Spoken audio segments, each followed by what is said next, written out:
All right, you're back in the DFSR for an NBA podcast and YouTube video Wednesday, January 18th. Coming at you on a packed Wednesday of NBA action. 9 games on the slate here today, as usually the case with the NBA on Wednesday. They've gotten the schedule sorted out a little bit better where it's not piling on every game on Wednesday and no games on Tuesday and Thursday, which it seemed like it had been the case for quite some time. Things do start to normalize a bit. One thing to know about this slate, 7:30 start instead of 7. So if you tuned in yesterday, you know that gives you an extra half hour off the usual schedule when it comes to typically 7 p.m. starts. But on Wednesday, we get 2 games rolling at 7:30. A bunch to discuss here as we roll through the different things to consider on FanDuel and DraftKings, some over-under prop bets as well coming out there. There's a bunch of injury news that we want to dive into. There's just a lot of things, as is it with the NBA and is often the case. There's a ton to dive into because players get hurt, players aren't available, players are coming back, rest, all this other stuff, good matchups. It all kind of factors in when it comes to your just regular DFS slate, and that's the thing that we got going here. So I want to cover some of the major injury pieces that we're going to want to look out for today, because there are some big ones that are going to affect how projections start to come out. The first one is that Donovan Mitchell right now, as of this recording, is doubtful to play on Wednesday. He's got a groin injury. The Cavaliers go up against the Memphis Grizzlies, and leaves us in an interesting situation with Darius Garland. Obviously, we know Garland, the usage is going to climb. The on-ball time is going to climb with Donovan Mitchell out. Right now, he's coming at 8,000 on FanDuel, looking like a pretty good value. It gets a little bit closer on DraftKings, where he's 8,100, though you're going to probably want to consider him there as well. The major thing to think about with this matchup specifically is it's not exactly the best matchup in the world. They're going against the Grizzlies. The Cavaliers are -7.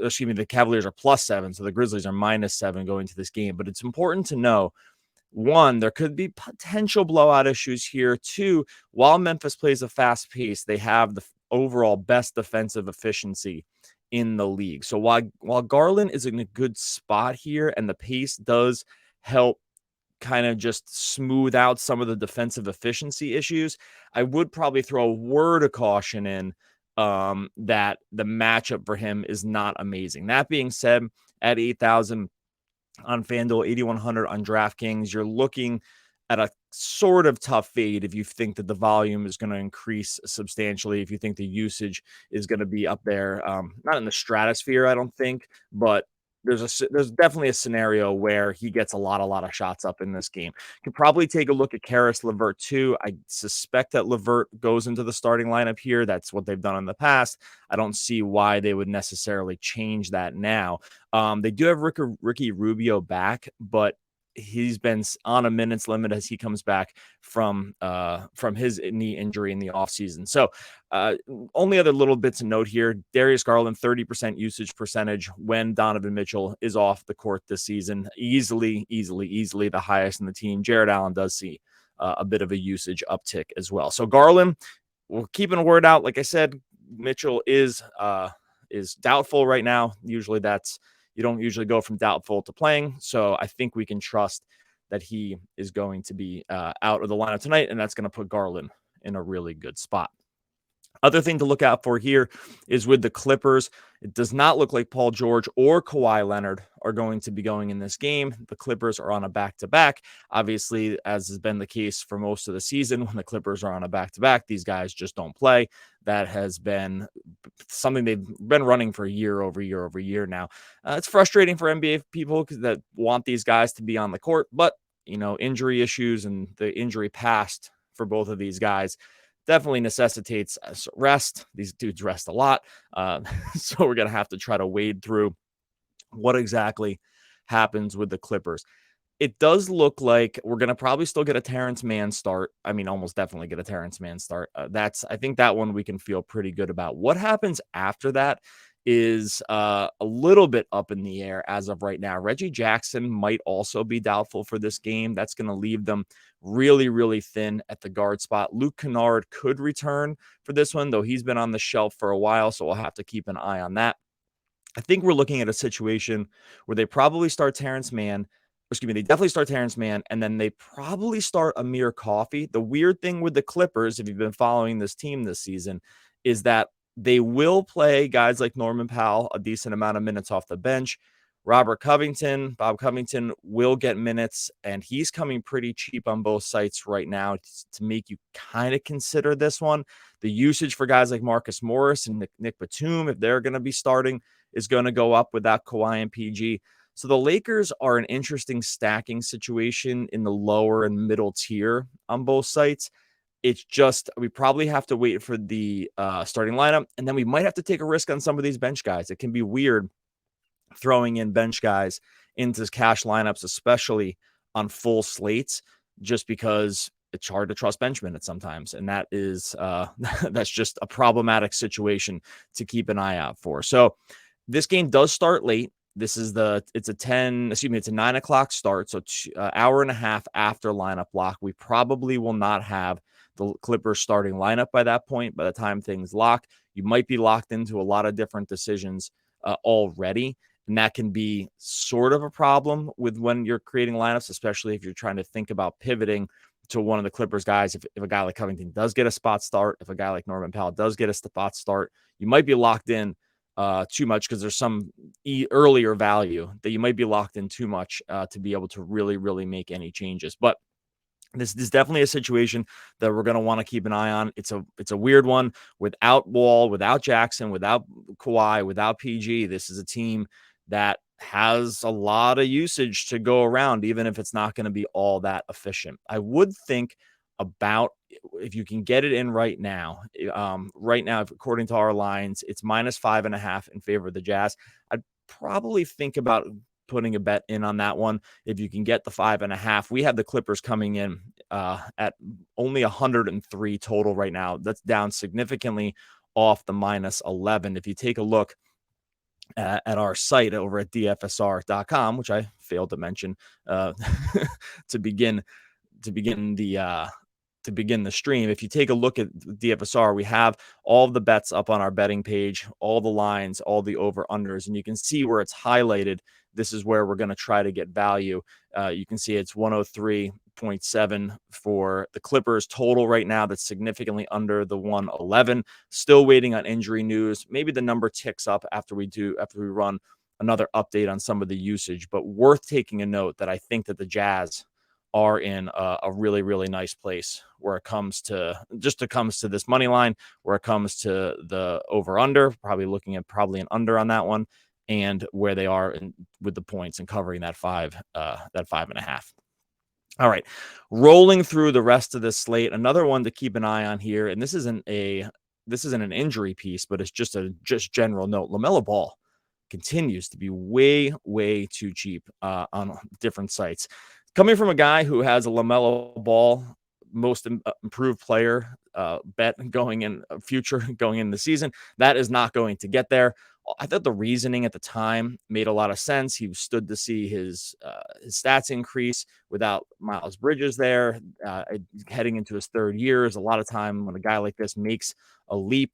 I think all the thought process was correct. But honestly, a lot of that stuff has been correct. Like his shots are way up. He took 17 shots a game last year, 20 this season, 20 points a game last year, 24 points this season. Assists are up, rebounds are down a little bit. So I think the process on that was actually totally correct. It's really actually played out exactly as I thought. What has not played out particularly well is the Hornets completely stink.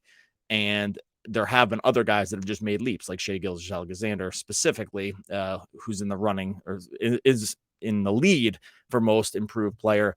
Is OKC's better. His stats have been sick, so I think that's fine. But I do think the LaMelo piece is playing out pretty much along the lines like I thought it was going to be, bringing in Steve Clifford. And his price on both sites just has not really come to match what the production is. They've been playing in major minutes. He's played 38 or more in the last 3 of the last 4 games. So the training wheels in terms of the minutes are completely off now that he's fully back. I mean, he's been fully back from injury, but now that they're just, I don't know, running him major minutes. So I think you're not too worried about that. He's running major minutes even in losses. So I think you're not worried about that either. Gets a great matchup here against the Rockets. This game has a 233.5 237 over under. That is the second highest of the slate behind only the Lakers and the Kings. I think you're just fine running LaMelo Ball basically in every lineup. If you take a look at where our projections are coming in on a guy like LaMelo, you can see that he's in 100% of FanDuel lineups as of right now. If you scroll down here, you can see right now it's got stacking Garland and LeVert. We'll see if that sticks. I think it probably ends up staying probably pretty close to that, but you can see LaMelo Ball is in 100% of lineups. We have the Clippers stack in FanDuel lineups right now. I'm not positive that one stays. And some of these other power forward and center situations, I think you're gonna see that shift around a lot. But I don't think a guy like LaMelo at 9.6 on FanDuel is going to move that much. He's 9.6 on DraftKings as well. He's in 100% of lineups there too. So LaMelo Ball remains way too cheap. I think you're going to see him as a chalk play. The floor is super, super high. And that's just the exact kind of situation that we're looking to grab when it comes to DFS value. The props on him, I'm not sure I totally want to go there yet, because I always just get a little worried about blowouts, but that's not going to be the case, I don't think, with the Rockets. But the props are coming up are a little tighter when it comes to LaMelo in terms of that, as opposed to just straight up DFS value. Let's roll through a couple other situations that we're going to keep an eye out for Wednesday. Obviously, all of these projections and bets and totals are available at DFSR.com, Daily Fantasy Sports Rankings.com. So you can make sure you go check that out. A few other pieces that I want to keep an eye on tonight. Guy that's really been climbing in terms of overall production is, we have mentioned Shai Gilgeous-Alexander, but Josh Giddey over the short term has been pretty darn amazing. He's put up, he's been playing more minutes, so he's played 35 and 36 in 2 of the last 4 games. You'll like to see that. The points, he's 20 or more points in the last 3. He's close to averaging a double-double in that time period, and he's definitely a triple-double threat waiting to happen. Giddey's price has climbed a little bit here. He's up to 7,900 on FanDuel. The price is cheaper at 7,500 on DraftKings, and I think that's where you're really going to want to probably hone in on playing him on this slate. He gets a matchup against the Pacers. Obviously, they did get Miles Turner back, which makes you maybe a little more worried about Giddey's stuff around the rim. But the Pacers on the season, they're 24th ranked in defensive efficiency. They're playing without Halliburton here, but this is still a team that is 4th overall in pace. So I like a Giddey. I even like a Giddey and SGA pairing on this slate, because I think that's going to give you a high floor. OKC, I think we can consider them out of the tank too. They've been just too good over the course of the season to really be considering a tank. So that's kept the Giddey and SGA minutes pretty high. You have to like that just overall total thin spread at -4 for OKC. I think I definitely want to get Giddey in there, just because the floor and his projections is always going to be high, because he's not going to be scoring dependent. It's not the same for SGA. He's got to really, really hit it at volume, especially if Giddey is on the court with him. But that's definitely a situation that I want to have my eye on. Other pieces to just keep an eye on. Obviously, going the other way in that game, the Pacers are still without Halliburton. We've seen the minutes kind of all over the place for these guys. TJ McConnell's coming off an absolute game of his life. So it's a little trust, and he's still going to come off the bench. So I think it's a little harder to trust the guard play from the Pacers' point of view. But definitely a game you want to probably have your eye on, just considering that total is 240.5. And the Pacers have shown the ability to get guys there at their different price points. But like I said, I'm just a little spooked by how Indiana has trended with their minutes, just because, I don't know, they just don't tend to really they don't really tend to hone in on any one guard, except when it was Halliburton in the lineup. A couple other games to keep an eye on. Denver is on a back-to-back here against the Timberwolves. There are injury considerations for this game. Rudy Gobert is currently questionable. If he were to sit, we're probably firing Naz Reid into every lineup. Reid obviously is the clear, just one-to-one analog for Gobert when it comes to those minutes. Well, he's only 4,800 on DraftKings. He was dealing with some injury issues, but he's off the injury report as of right now. So I think we're in a good spot with Naz Reid if Gobert were to sit. This news is probably not going to come in time for lineup lock, although it would be really, really nice if it did. I take it back. I guess he is questioned. Naz Reid was questionable, but no, excuse me. Gobert's questionable. Naz Reid is not questionable. So I think we're not going to probably have the news in time. That would be one that you'd love to be able to keep your powder a little bit dry in lineups, just because Reid would have tremendous upside at 4.8K on DraftKings, but it just might be tough to have enough lineup slots open by the time that news were to come out. And then on the other side of that game, Denver is a -8. That would suggest they're probably full strength here, but I would worry that Jamal Murray is questionable on rest with the back-to-back. It's going to put us in a weird spot with him. I don't know if Bruce Brown would end up being a tremendous value, just because his price is pretty much, I don't know, it's tended to even out in terms of where he's landed, even with Murray in and out of the lineup. But that is something we're going to want to keep an eye on. It would probably make Jokic a better play in this game, although at this point at 11.5K, I don't know how much crazy value you're getting on Jokic, but that's another situation we're going to want to keep an eye on. So plenty to think about, plenty to dive into for this Wednesday slate. It's a big one, 9 games. I think we're going to be probably concentrated on just maybe 4 or 5 games when it comes to looking at DFS value. There are some other injury pieces still hanging out there early on here on Wednesday. But overall, I think we took a look at a high level of the stuff that you're really, really going to want to focus on. You can head to dailyfantasysportsrankings.com, DFSR.com to grab a free trial of our projection system. Everything you just saw up there on the screen is available with the projections, and that's going to cover you for all sports, NBA, NFL, NHL, PGA. It's all there, projections for FanDuel and DraftKings, betting information, and live chat with an expert basically 24/7. So it's all covered. It's one of the best deals in the industry. There's a reason we're one of the longest running DFS and projection providers out there. Offer a good product, deliver on that product, and that is the thing. So DFSR.com, and make sure you subscribe over to the YouTube channel as well if you're watching it there, and put the link for DFSR.com in the show notes. We will be back again later in the week talking more FanDuel, talking more DraftKings, talking more NBA.